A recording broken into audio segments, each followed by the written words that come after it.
Hi guys, welcome my YouTube channel Gopal Krishna Sharma 1982। आज मेरे को गाय की सेवा करने का मौका मिला और जहाँ पर मैं काम कर रहा हूँ ना, वहाँ पर मेरे पास में दो गायें हैं। एक तो वो दूर खड़ी है, वो काली कलर की है, और ये एक सफ़ेद कलर की है। वो गाय तो जो है ना, थोड़ी डेंजर है, क्योंकि उसकी नस्ल जो है वो अलग है और ये अपनी देसी गाय है। ओरिजिनल गाय बोले तो इसी को बोलते हैं ओरिजिनल गाय। इसकी सेवा करने का जो फल है वो बहुत अधिक प्राप्त होता है। और ये गाय इतनी समझदार है कि जैसे ही मैं शाम के समय गार्डन में थोड़ा बैठने के लिए आता हूँ ना, तो इसको भी दुधारू बोले तो दूध निकाल कर और इसको भी गार्डन में खुला छोड़ देते घूमने के लिए। मेरे को देखकर ये मेरे पास में आ जाती है तो फिर मेरे को पास में आ गई, तो मेरे को इसका सेवा करने का मौका मिलता है।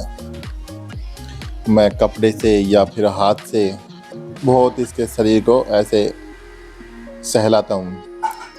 सहलाते सहलाते इसको इतना आनंद मिलता है कि ये पूरा खाना वगैरह सब कुछ छोड़ देती है। चाहे पूरे दिन को इसको सहलाते रहो, ये खाना छोड़ देगी। कितना भी अच्छा खाना डालो ये नहीं खाएगी। और मानते हैं कि गाय के शरीर के अंदर 33 करोड़ देवी देवता निवास करते हैं, है ना। अनेकों देवताओं की पूजा कर लो या फिर एक गाय की पूजा कर लो, बराबर ही है। और मैं अपने आप को खुश नसीब समझता हूँ, एक अच्छा नसीब वाला समझता हूँ, क्योंकि मेरे को सुबह सुबह लड्डू गोपाल जी की सेवा करने का मौका मिल रहा और शाम को ये गाय की सेवा करने का मौका मिल रहा। लड्डू गोपाल जी क्या बोलते हैं, अर्थात किसी से मैंने सुना है कि लड्डू गोपाल जी की सेवा करना भी नसीब से ही होता है। पिछले जन्म का रिश्ता होता है उनसे कि वो अपने को इस जन्म में अपनी सेवा करने का मौका, अवसर हमारे को प्रदान कर रहे हैं। तो ये भी नसीब की बात होती है। तो मैं सोचता हूँ कि सभी लोगों को अपने परिवार के अंदर एक गाय तो अवश्य रखनी चाहिए। और भारत में जो जनसंख्या है वो बहुत ज़्यादा है। और आए दिन देखते हैं कि गायें जो है ना, वो बूचड़ खाने में काटी जाती हैं। और यदि हम प्रण ले लें कि एक गाय को एक परिवार पालेगा, तो उनको ऐसा गंदा काम करने का अवसर मिलेगा ही नहीं, और इनकी सेवा भी होगी, अपने परिवार का लालन पालन भी होगा, अपना परिवार भी चलेगा। लेकिन ऐसा नहीं हो रहा, और मैं सोचता हूँ कि आपको सबको ऐसा लेना चाहिए, ऐसा प्रण करना चाहिए, आप सेवा करनी चाहिए और गाय को अपने पास में रखना चाहिए। ये देखो, गाय जो है ना, कहाँ पे खुजली करना, कहाँ पे नहीं करना, वो अपने आप बताती है मेरे को। मैं आगे इसको सहलाता हूँ तो वो पीछे की साइड में बोलती है मेरे को कि यहाँ से मेरे को ऐसे सहलाओ। लेकिन सहलाते सहलाते क्या है, इनके बाल भी उखड़ जाते हैं। और एक बाल उखड़ना बोले तो बहुत पाप लगता है, लेकिन क्या करूं, मजबूर हूं मैं। ये मेरे पास में आती है और मेरे को इसकी सेवा करना पड़ता है और सहलाना पड़ता है, तो बहुत बाल भी उखड़ते हैं। लेकिन उस पाप को न देखते हुए मैं इस सेवा करने में ही ज़्यादा विश्वास रखता हूँ। और लड्डू गोपाल जी को तो मैं पिछली साल विद फैमिली पूरे बच्चों के साथ में मैं गया था वृंदावन। वहाँ पर मैं 3 दिन घूमा, और मैं ज़्यादा भी घूम लेता, लेकिन मेरे यहाँ परिवार में कुछ शादी थी, उस शादी की वजह से मेरे को वहाँ से निकलना पड़ा।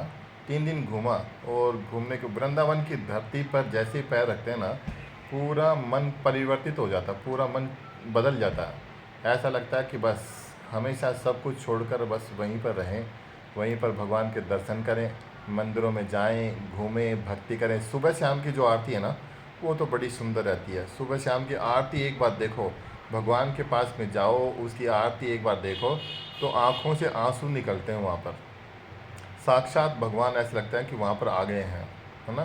क्यों, और हकीकत भी है, क्योंकि वहाँ पर भगवान पैदा हुए हैं, खेले हैं, कूदे हैं, बड़े हुए हैं।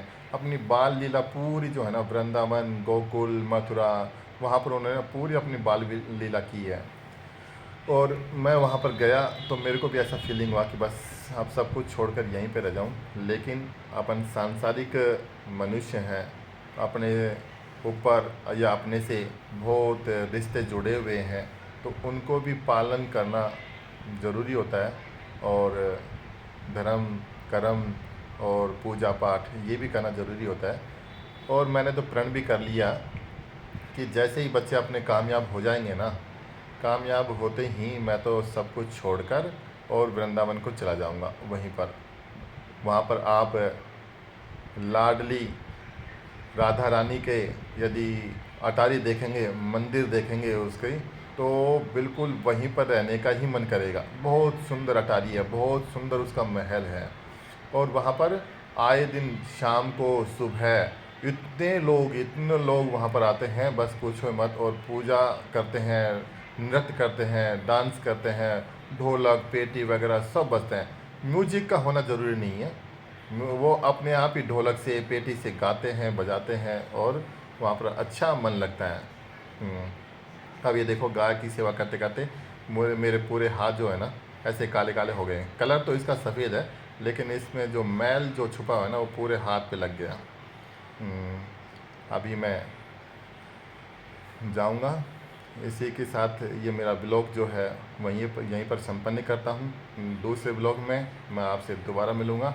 जब तक आप मेरे YouTube चैनल में बने रहें। और आप सभी को राम राम।